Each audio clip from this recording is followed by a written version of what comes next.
In today's video, I'm going to teach you how to create multiple Shopify stores on one account.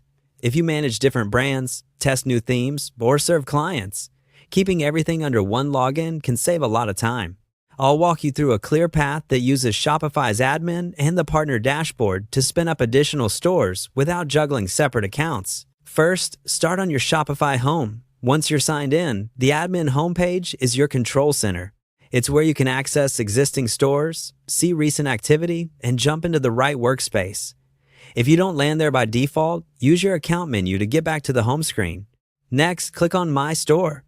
This is the entry point to your store list and the store switcher. Think of it as your hub. From here, you can move between stores you already have and discover options to add more. It's especially useful when you're managing multiple storefronts for different regions or product lines and want quick access without logging in and out. Now, click on Dev Stores. This takes you into the Shopify Partner Dashboard area designed for creating development stores. Dev stores are perfect for building, testing, and previewing setups before going live. They're tied to your same account, making it easy to keep projects organized. If you're a freelancer, agency, or simply want a safe place to experiment with apps and themes, dev stores are the right choice. They allow you to test workflows, checkout, and customizations without affecting your live storefronts or billing. From here, click on Create Dev Store.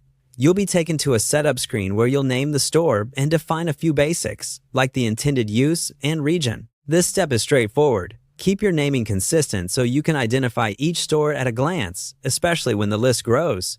After you confirm, Shopify will create the new environment and add it to your store list.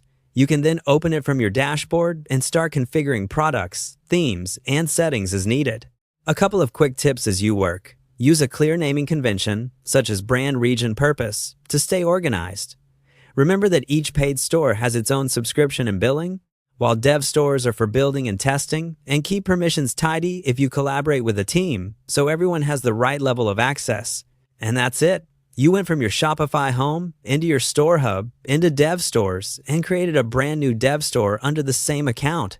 This simple flow helps you scale your work without the headache of multiple logins.